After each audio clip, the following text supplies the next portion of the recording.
Hey guys, Sublord here, back in with another action figure review. Today we'll be taking a look at the Transformers Age of the Primes Voyager class Combaticon Brawl, brought to us by the fine folks over at Hasbro, who will remain fine folks despite the fact that this guy has been the topic of some controversy amidst the Transformers community. We'll get into that once we talk about articulation. Before we do all of that, why don't we cut right to the chase and get into the meat and taters of this review and take a look-see at all good old Brawl has to offer in terms of accessories, starting off with this little itty-bitty blaster. It's kind of hilarious how freaking tiny this thing is compared to the literal tank gun that cannot be used as a gun, which is very odd. Because we also get these guns, which I assume are going to be Bruticus's like back guns. I mean, they pivot, but they don't straighten out or nothing. So I'm just gonna assume these will plug onto Bruticus's back and be his back cannons. These don't look to be blast effect compatible, but the one on the tank turret does. It's hollowed out a little bit more, I think. Well, let me see here. This is a 3mm port. Nope, it's not. So that kind of sucks. Maybe you could plug them on the end. Either way.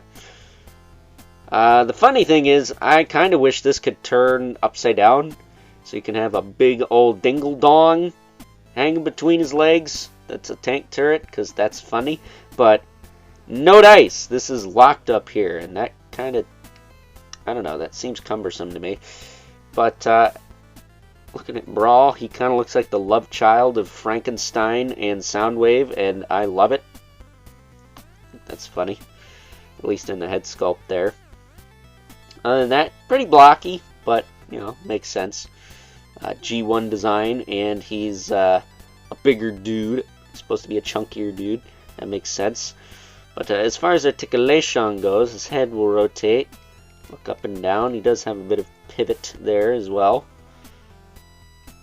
He also has, surprisingly enough, I have puberty apparently, but he's got a beautiful butterfly, which is not something I get to say in a lot of Transformer videos, so that's kind of cool. His shoulders can rotate up and rotate forward and back. I will say he's got the weird shoulder joint that's got the big armpit thing going on, but it's not as egregious on him as it is on some other figures I've looked at that have that joint. He also has a single joint elbow with nothing in the hand at a Voyager class price point. Very odd. But there is that. I think I mentioned the bicep swivel already. He does have a waist twist, and if you notice, he's got a little pin here, right here. I think it's a screw of some kind, and it does appear to be a bit of a hinge. Well, that's because it is, because you can literally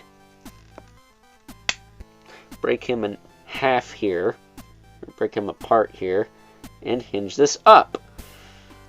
And as you can see, mine appears to be fine. There's a little bit of a mark of where it came out of the mold, but as far as you know, wear and tear goes, it seems to be okay. Knock on wood, it stays that way, because some people have had issues with this being too tight, but I think they got theirs pretty early, so maybe that's got something to do with it. But needless to say, he's got the I'm a little teapot, short and stout, I am not broken, suck on my nuts. Do not ask where that came from, but yeah, you can break them apart and have them do the little jiggity jig if you want. He does have a waist twist. That works okay. As well as the hips. Now kick out, forward and back, thigh cut. Single jointed knee, gets you about 90. And absolutely nothing in the foot, unless you want to count this little bit of hinge forward, which causes him to kind of come apart. He doesn't even have an ankle rocker.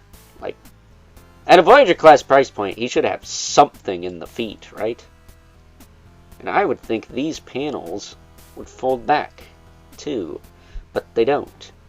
and that sucks. So he's got weird panel legs and nothing in the feet. I don't think it would have cost him much more to engineer something a little better down there. But I guess it's not that big a deal because my Brawl will be in combined mode most of the time anyways. At least when Onslaught and Swindle come out. That said, you know, people who are worried about this being too tight, he's meant to be an ankle rocker for like a figure that's way over a foot tall.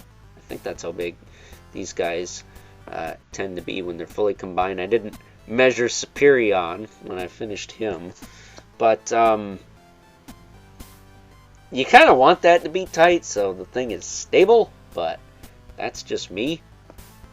Not for nothing, I feel like I've had tighter joints than that on, you know, something like the Revenge of the Fallen Devastator, who had that really tight wheel piece on Scavenger, I think.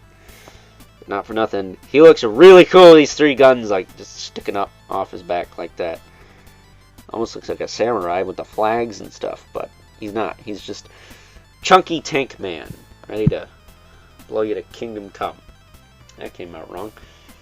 But with that being said, here are two regulars, the Mythic Legion's Brother Mandibolith and the infamous 11th Spawn, who, yep, as usual, towers over everyone, if we don't count the crazy cannons on his back.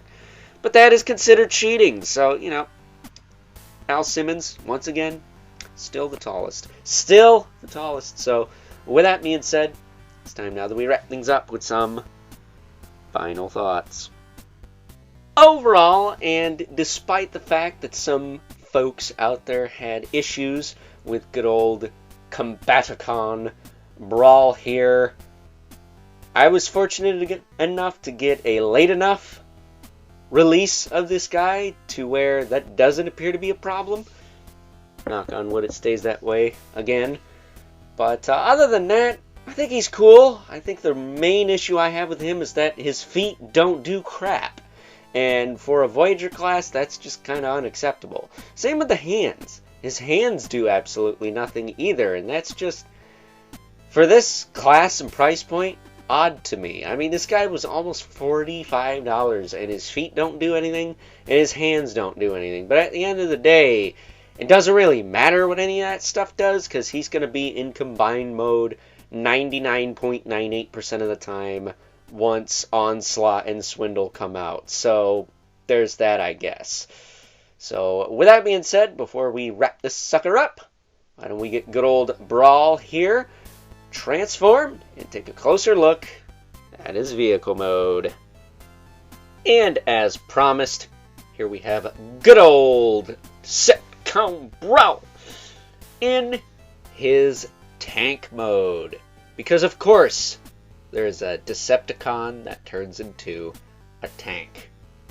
Get a lot of these, I've noticed. That said, he can roll back and forth like a though. Whee! Whee!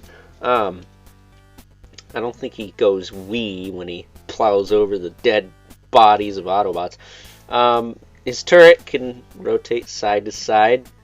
The gun in the front here can pivot up and down.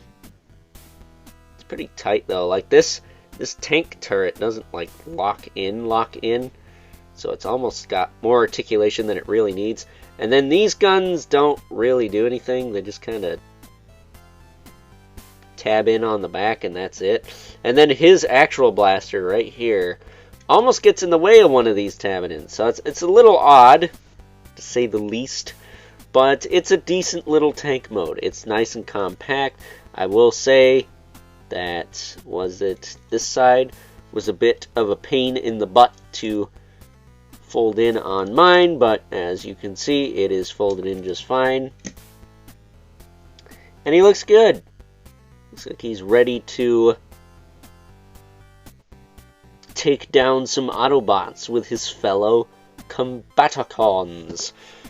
Seriously, I cannot wait to finish good old Bruticus here. But with that being said, hope you guys enjoyed this review.